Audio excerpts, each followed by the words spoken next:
Episode 9 is often described as a film that will have many different emotional moments for some of the major characters like Luke, Leia, Lando, Rey, and Kylo by writer and director J.J. Abrams and Chris Terrio. This is Mike Zero. If you guys are new to the channel, do make sure to subscribe to see future Star Wars content.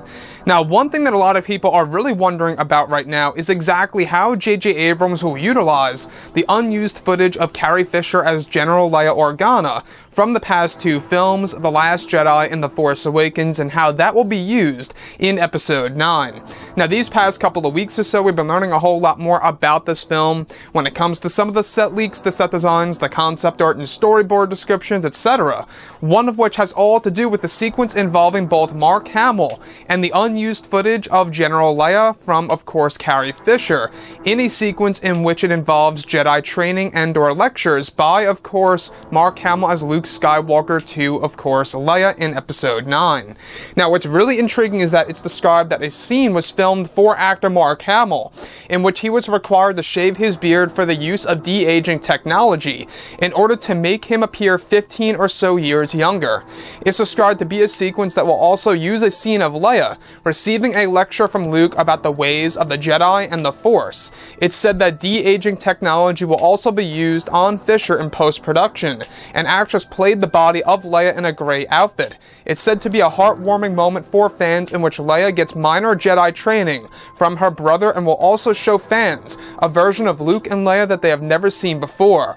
Mark was described to be in front of a green screen with some jungle-like plants set in the background. Though Leia refused to become a Jedi and get full training, this sequence will show fans a similar sequence to when Luke gave Rey a lecture on Ahch-To. Hamill is said to be talking about the Force and the Jedi way to his own sister, General Leia. So I want to go over a couple of parts about this that are really getting me very excited for this movie. Now, we do know that aside from Luke being a Force ghost, one way that JJ is going to utilize the character of Luke Skywalker in this film is, of course, the use of flashbacks in order to give us a living Luke Skywalker in a different way that's not based within the present.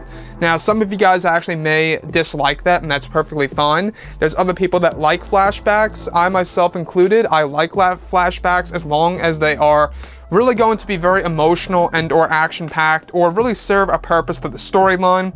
Then it works and is a-okay with me. But let's get right to this. This is the thing that really does interest me the most. A lot of people have always been wondering why Leia never became a Jedi, quote-unquote. However, that's not to say that she never received Jedi training per se, at a minimum. So if you guys have read the Bloodline novel, people always asked her questions about why she never became a Jedi like her brother. It's just that politics were basically with her in her blood because she was connected to Bail Organa and she grew up with that whole entire philosophy, right?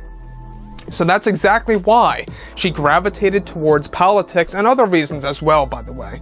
Now, looking past all of this, this whole entire sequence was done by use of the unused footage of course, Leia, portrayed by Carrie Fisher in The Force Awakens and The Last Jedi, that will be meshed together with a scene involving Mark Hamill, explaining the ways of the Jedi and the Force to his own sister, Leia, and giving her some minor Jedi training in Episode 9 in the form of a flashback. Now, this is described to be middle-aged Luke Skywalker, however, not quite in his maturity. Now, in, of course, The Force Awakens, we do know that Luke is in or around the age of 56 years old.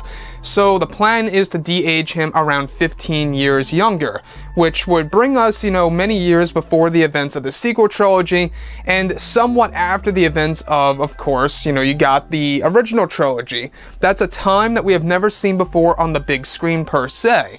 15 years before, this whole entire The Force Awakens situation. We haven't necessarily seen that yet. So when we look at the character of Luke and Leia, alright, that's one thing that a lot of people wanted to see more in the Star Wars movies based within the sequels, and that's exactly what J.J. Abrams is doing. It seems as though that J.J. wants his own shot at a Luke and Leia reunion, at least through our point of view, right? Through the characters, it's not a reunion, but this is in the form of a flashback in which we do get to see these two characters interacting with each other in their younger years, however, yet older than they were in the original trilogy, and that to me I think sounds pretty exciting and ambitious by JJ. But when we look at Leia, it seems as though that JJ really wants to do something special for Leia because of what we got in episode 8, because of those cheesy scenes, like the one where she's thrown out into space and using that technique through the vacuum of space and going back into the Radish ship. It didn't agree with a lot of people out there, and it could have been a whole lot better, in my opinion at least. So, with that being said, the last thing that I do want to go over is how there were a lot of jungle-like plants set in the background in back of Hamill while he was acting in front of this green screen where the unused footage of Leia would be added in later. So, this could very well tell us that he's on a different planet or maybe even the location of the Jedi training temple for all we know. Anyways guys, drop a comment below, let me know what you think about all of this in the comments, and if you guys did enjoy the content for today, do make sure to drop a thumbs up on this video to support the channel. I thank you all so very much for the kind support, and I'll catch you guys next time.